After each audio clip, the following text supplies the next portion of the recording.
Perkenalkan, nama saya Jesse Lalmalaya. Di sini saya mau menjelaskan sedikit tentang gereja dalam perspektif laut. Perspektif gereja di Oceania. Mungkin ada sudut pandang dan titik tolak lainnya juga. Perspektif ini dalam artian tertentu mengabaikan lebih banyak tentang gereja di wilayah Oceania daripada yang dicakup. Namun saya menganggap bahwa studi tentang hubungan timbal balik antara dua elemen gerejawi, misi dan kesatuan, memberikan kerangka untuk menemukan identitas gereja di wilayah tersebut. Itu adalah dua dari banyak ide kunci gerejawi yang mungkin ada. Namun demikian, mereka yang memberikan pemahaman tentang bagaimana agama Kristen muncul dan berkembang selama 200 tahun terakhir, baik di dalam berbagai tradisi gereja maupun lintasnya, dan memberikan kerangka untuk mengembangkan sudut pandang yang dengannya gereja dapat dipahami di berbagai dunia ini. Kita lanjut pada yang berikut, munculnya gereja di Oceania. Tinjauan deskriptif yang luas tentang asal-usul dan perkembangan awal gereja Oceania itu tidak luas dalam hal mencakup semua upaya misionaris di semua pulau Oceania. Ini memiliki penekanan khusus pada bagian awal abad ke-19 dan umumnya berorientasi pada sejarah asal-usul gereja di Oceania. Selama periode ini membentuk identitas gereja dalam hal misi dan kesatuan. Fokusnya adalah pada persimpangan konsekuensi dari kegiatan misionaris dan kelahiran gereja di Oceania dengan pertimbangan kesatuan tertentu, dan lebih sering kekurangan pada periode ini.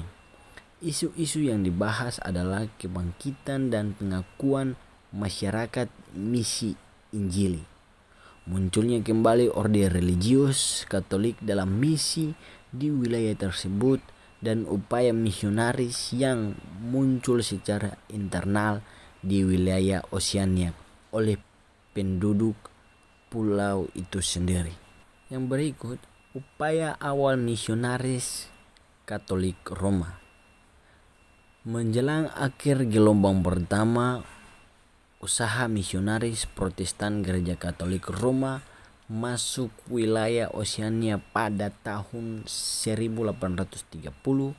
Kedatangan misionaris Katolik pertama merupakan kisah yang rumit dari masyarakat misionaris Injil. Wilgen menjelaskan bahwa Kongregasi Suci Propaganda Fide didirikan pada tahun 1622 dengan sejak tanggal 15 Agustus 1967, juga disebut Kongregasi Suci, untuk evangelisasi bangsa-bangsa, mengawasi dan mengarahkan kegiatan misionaris di seluruh dunia. Kemudian asal-usul kekristenan di Australia, misi dan persatuan. Kisah kekristenan di Australia memiliki ciri khas tersendiri, terutama jika ditekankan pada kegiatan misi. Pada tahun 1788, Inggris mendirikan koloni di benua yang sekarang disebut Australia. Gerakan menuju kolonisasi adalah Cuincin. Munculnya gerakan misionaris modern. Namun, gerakannya di Australia hampir mengabaikan pendukung asli. Bradeward mencatat bahwa masa depan kekristenan di Australia lebih terletak pada perkembangan gereja-gereja kolonisasi. Upaya menuju kolonisasi kepulauan Pasifik umumnya dan secara substansial mengikuti para misionaris kepulauan Pasifik. Para misionaris terkadang terbelah antara kebutuhan untuk menerima perlindungan yang diberikan oleh kekuatan kolonial dan keinginan untuk melindungi orang-orang Kristen baru dari kemajuan pengaruh kolonial. Yang berikut persatuan dan misi di gereja abad ke-20.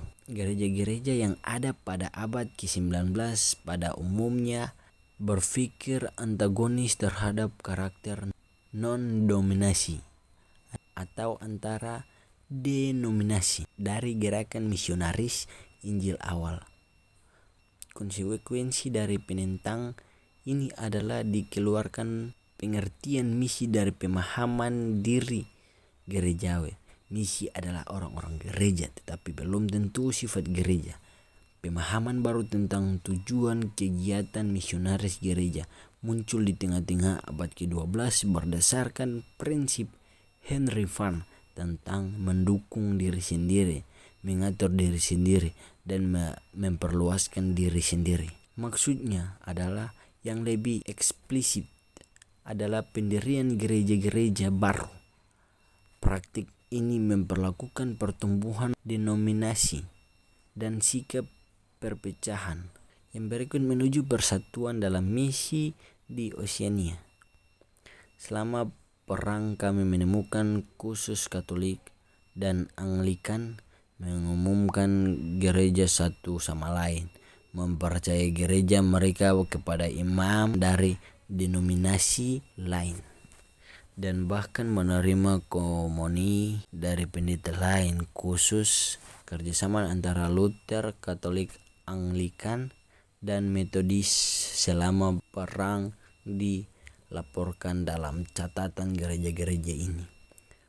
Forman menjelaskan bahwa ada peningkatan aktivitas misionaris baik oleh Protestan maupun Katolik di Pasifik setelah Perang Dunia Kedua, ketika misionaris kembali dalam jumlah yang lebih besar daripada sebelumnya. Hubungan penting dibuat di sini antara Australia dan orang-orang serta gereja-gereja Oseania pada periode pasca perang. Yang berikut pendidikan teologi ekumenis.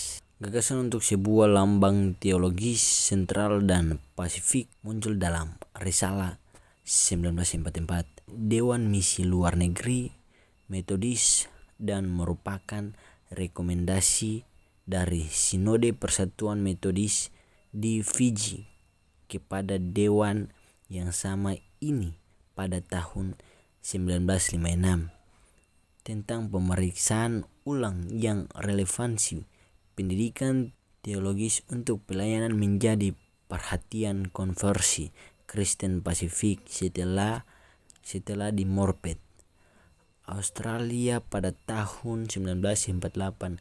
Gagasan membentuk dewa gereja untuk berbagai pengalaman dan saling membantu juga di bahasa.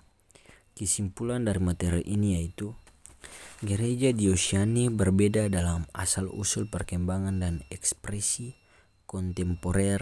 Ia memilih asal-usulnya seperti gereja-gereja lain dalam penyampaian iman Kristen melalui misi. Tidak seperti wilayah lain adalah keragaman besar lokasi yang merupakan Oseania dari tempat di Pasifik dan keragaman misionaris yang awalnya mengkhotbahkan Injil dan mendirikan gereja. Gereja di Oseania seperti gereja di wilayah lain di dunia dalam pengaruh gerejawi global yang berdampak padanya. Ia berbeda dalam hal bagaimana ia menerima pengaruh-pengaruh ini.